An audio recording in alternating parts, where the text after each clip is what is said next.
The cover of darkness is gone.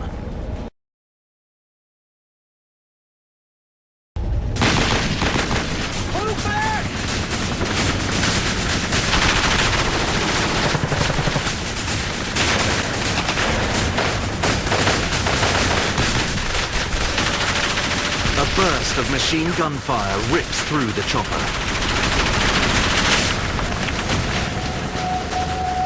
Spytak, the gunner next to Corey, is shot. Both pilots are wounded. The guns shred the right engine's turbine blades.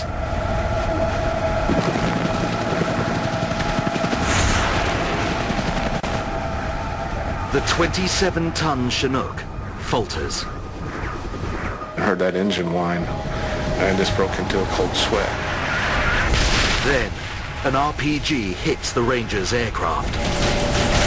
The aircraft was just shoved in the air to the side, and then just fell out from under us.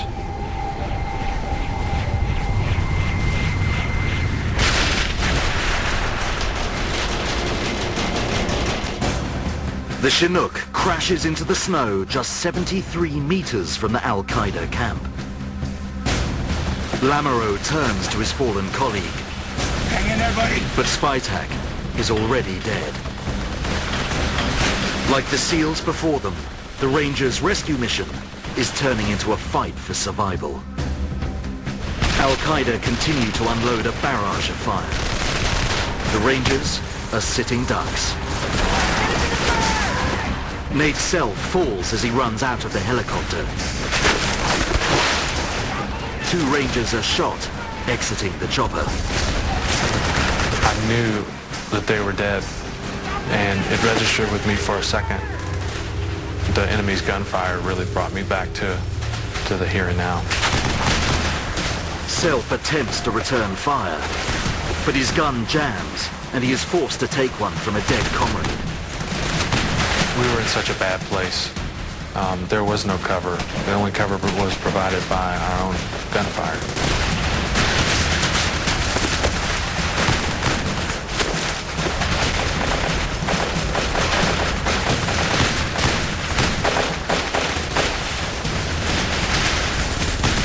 As the battle rages, al-Qaeda fighters shoot 3 more Americans.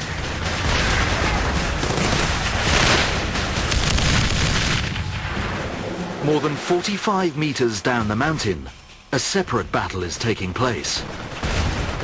The Navy SEALs who came back for Neil Roberts are under enemy fire and in need of rescue. 2 of the men are badly wounded. At Bagram Air Base, General Hagenbeck watches live pictures from the battlefield.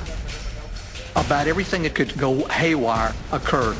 And they were literally in the fight for their life from the moment the wheels touched down. On Takagar, medic Corey Lamoureux and his patients take cover in the downed Chinook. 4 men are dead, 3 are wounded. One of the pilot's hands has been almost severed. He was pumping blood probably 6 feet in the air, just like the movies. Ranger Captain Nate Self must take his men out of the open ground. An al-Qaeda fighter fires another RPG at the men. When I saw the RPG coming at me, for a split second I was just waiting for the pain to set in. Self is hit, but the snow diminishes the shrapnel damage. That hurts, but I can deal with it.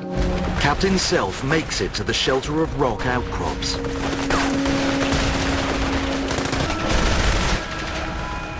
The gun battle was all one-sided. The enemy was just unloading a ton of ammunition on us.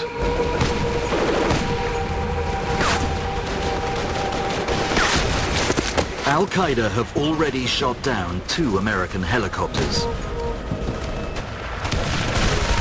The stranded Rangers must start calling their own shots. I need air support! Ranger Captain Self calls in nearby air support. 2 F-15 jet fighters appear on the horizon. Each aircraft is equipped with a 20mm multi-barreled machine gun.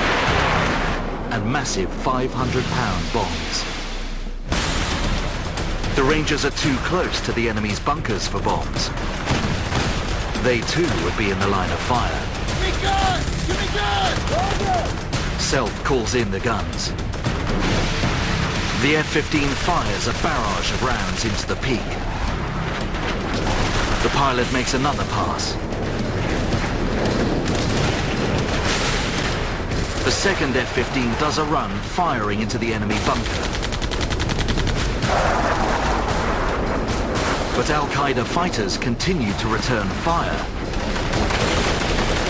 The airstrikes have had little effect.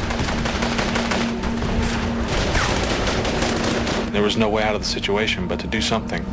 If I sat there, then everyone would die. Al-Qaeda are inflicting a humiliating blow on one of the world's most sophisticated military forces. This is situation critical. 20 Army Rangers from the Quick Reaction Force are sent in to rescue a Special Operations SEAL team stranded on an Afghan mountain. Like the SEALs before them, they are ambushed. Al-Qaeda are creating chaos in the American forces. The team wasn't really operating as a team. I really expected more people to get off the aircraft. I kept thinking, where's the rest of the people that should have been behind me? When the second Quick Reaction Force land, 610 meters down the mountain, they are immediately confused by the terrain. They struggle up the mountainside. And the silence was broken relatively soon by gunshots.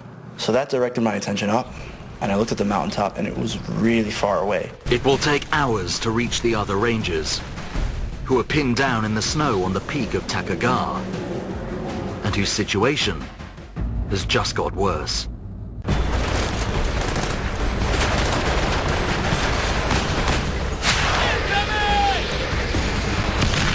They are under heavy mortar fire. That shifted my gears mentally.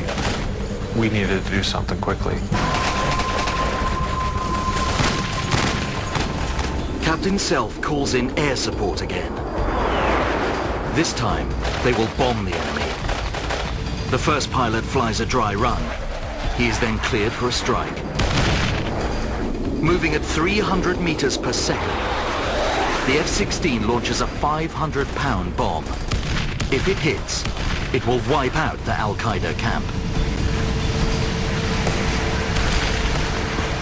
It misses.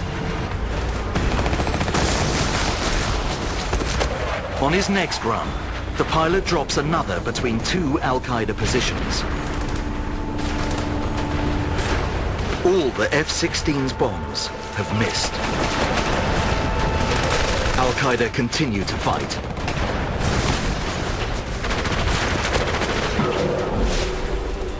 Further down the mountain, Oscar Ascano and the rest of the reinforcements struggle in the snow and thin air.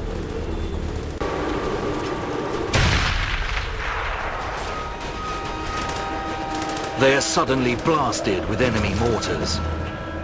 You can't really evade a mortar attack, especially not in the position that we were on. We were on a ridgeline that was so narrow. At some points, there were just sheer drop-offs on either side. Everyone all right? We're okay? Good. They are easy targets. I knew I didn't want to die, but I accepted that I might.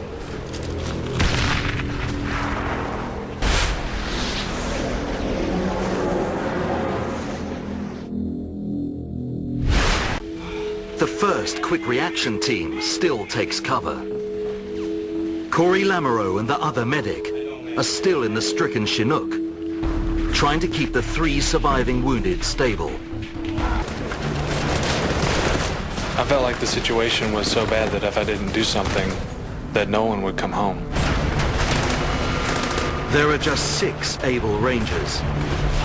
The rest of the men are either wounded or treating the wounded. There is only 50 meters of no man's land between them and the enemy. With airstrikes failing, al-Qaeda's basic equipment is beating America's high-tech firepower. They are forced to retreat. It is completely demoralizing for the men. It was embarrassing as a leader of such great warriors to stop and retrack. As Americans, we don't necessarily train the defense. We always assume that we'll be on the offensive. The Rangers have been fighting for 4 hours. 2 Chinooks have been shot down.